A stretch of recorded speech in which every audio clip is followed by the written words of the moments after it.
इसमें तीसरी बार ये सरसों बोई मैंने। पहली बार सरसों मेरी 15 मन रही। पूरी तरह तो प्राकृतिक ऑर्गेनिक तैयार करा के सरसों में ये पूछांगे सुशील जी ने। हाँ जी सुशील जी, ये बताओ भाई सरसों में आपने फूटा खातर हाँ जी क्या चीज गेड़ी थी? इसमें अभी मैंने अभी तक सिर्फ 2 बार गौमूत्र का स्प्रे किया है, बाकी कोई भी प्रकार का ना यूरिया है ना डीएपी है। एक बार इसमें निराई गुड़ाई करी, एक पानी दिया है। एक पानी में होगी हुई थी 1.25 कुंटल गुआर, मेरी 1.5 कुंटल गुआर इसमें निकली। किसी प्रकार का कोई खर्चा नहीं था, कोई इसमें कोई नहीं स्प्रे नहीं था। 2-3 बार मैं जो अपने कल्चर की स्प्रे देता हूँ। और अब मेरी हाइट की बात करूँ तो 5'8" मेरी हाइट है। अब ये 5'9" के आसपास सरसों आ चुकी, लगभग 2 फुट की हाइट पर अभी और सरसों जाएगी। इसमें 2 से 3 स्प्रे अगर जितनी हो सकेगी, क्योंकि ये न चलने में थोड़ी समस्या आती है, तो जितनी हो सकती है एक हाथ स्प्रे करूंगा, एक 7 दिन के बाद करूंगा। उसके बाद शायद इसमें स्प्रे हो ही नहीं सकती। और इसमें किसी प्रकार की कोई कमी नहीं है, क्योंकि इसकी रोग प्रतिरोधक क्षमता, गुआर जो बोया था वो नाइट्रोजन का काम करता है। पीछे बाजरी थी, इससे पीछे नरमा था। इस तरह से फसल चक्कर के रूप में काम करता हूँ।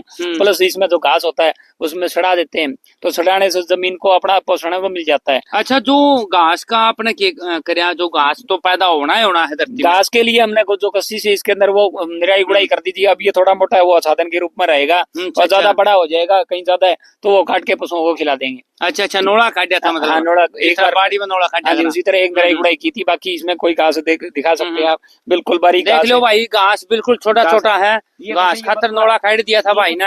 ये बथुआ को काट के जो हम हरा चारा के रूप में पशुओं को खिला देते हैं, इससे कोई नुकसान भी नहीं होता।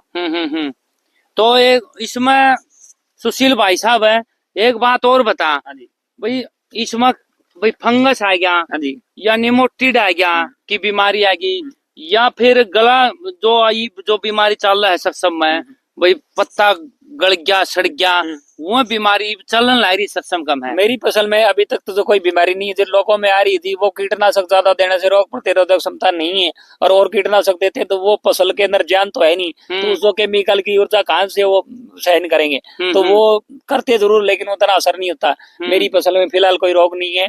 2 स्प्रे और करूंगा तो रोग प्रतिरोधक क्षमता इसकी बढ़ जाएगी, और बीमारी आएगी तो बहुत ही कम आएगी, 5 से 7% कह सकते हैं। वो खेड़ा रोग न के बराबर आता है। खेड़ा रोग आता ही नहीं, आता तो बहुत ही कम आता है।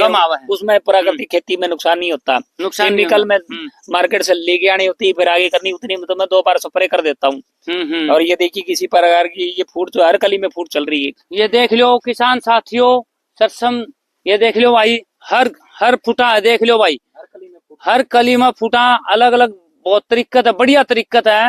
ये देख लो भाई, हर चीज, कोई भी बीमारी नहीं है। तो ना को फंगस।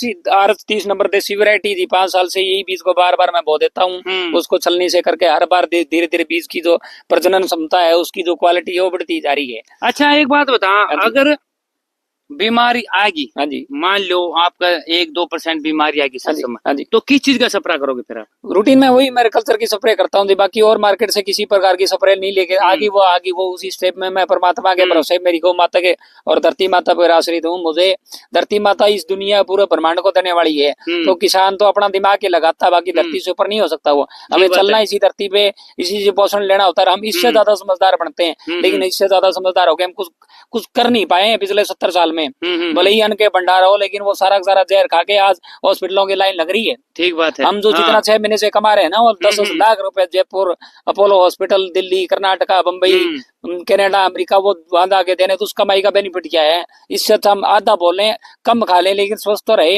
हमारे दादा परदादा के टाइम में आधी साड़ी सामनी खाली रह करती, और फिर भी वो उन्होंने भोजन करा, 90 साल जिए वो, और आज भी उनकी कुछ एक पीढ़ियां सुरक्षित है। लेकिन हमारा जीवन, पीछे 10 दिन पहले खबर सुनने आई, 7 साल की लड़की को हार्ट अटैक हुआ है। ये हालात हो रहे हैं हमारी इन फसलों की वजह से। 7 साल की उम्र में हमारी दादा परदादा ने हार्ट अटैक नहीं सुने थे। क्यों हो रहे हैं? हमारी फसलों में दम नहीं है। ठीक बात, हमारी गुणवत्ता बिल्कुल 0 है। तो फिर आप स्प्रे किस चीज के करोगे बताओ एक बार किसान साथी भाई? जीवामृत की स्प्रे करता हूँ 7वें दिन। गौ कृपा अमृतम बंसीकर गौशाला का कल्चर है गुजरात में, बहुत बड़ी उनकी गौशाला है, 900 गायों की। उन्होंने एक कल्चर तैयार किया है, कई गायों के गोबर दूध पंचगव्य से। उसका एक कल्चर में 104 प्रकार के बैक्टीरिया हैं, जो कि मैग्नीशियम का भी काम करते हैं, सल्फर का भी काम करते हैं, नाइट्रोजन का काम करते हैं, आपकी फंगस को रोकने में काम करते हैं। हर तरह की जो जमीन को पावर चाहिए वो बैक्टीरिया सारे जमीन में काम करते हैं। उसका 3 लीटर मैं दवाई लेता हूँ, जो कल्चर लेता हूँ, और 15 लीटर पानी लेता हूँ, और 6 से 7 ढोल की जो पूरे खेत में दे देता हूँ। आज उसी की स्प्रे कर रहा हूँ, और आपके जाने के ठीक उपरांत मैं उसी चीज पे आगे मेरा वर्किंग जारी रखूंगा। तो किसान साथियों, यह थी अपना भाई सुशील की सरसम, जो बिल्कुल प्योर प्राकृतिक तरीके से बो रखी है। 4 साल हो गए सुशील भाई ने बहुत ही मेहनत करते करते, और दुकान पर 1 रुपया का भी सामान नहीं लाता है। तो किसान साथियों, इब और कुछ बताना चाहोगे किसान साथियों? सरसों को भी मैं मार्केट में नहीं बेचता हूँ। मार्केट में सरसों बड़ी 5 से 6 हजार कुंटल मैक्सिमम जाती है, वो अभी एमएसपी पे। मेरी सरसों 9 से 10 हजार रुपए कुंटल में जाती है। क्यों? कि मैं उसका तेल निकलवाता हूँ। 300 रुपए लीटर के हिसाब से सरसों का तेल बेचता हूँ, और खड़ी के रूप में 3 से 4 हजार की जो खड़ी होती है उसको पशुओं के चारे के रूप में दे देता हूँ। तो जो मेरी सरसों मार्केट की 6 हजार उससे डबल जाती है। तो मेरी भले ही 10 मन होती है, लेकिन वो 8 कुंटल के बराबरी की मार्केट की जो केमिकल की सरसों उसके बराबर करती है। अच्छा अच्छा, क्योंकि उसका भाव 10 हजार रुपए कुंटल के हिसाब से 40 से 45 हजार 50 हजार रुपए पर एकड़ निकल जाता है। उतनी ही केमिकल वाली होती है, उससे ज्यादा नहीं होती। और कहीं भी कंपैरिजन पूछ सकते हैं वो क्या क्या रहता है। बाकी वो करनी और कतनी में सबके फर्क रहता है। और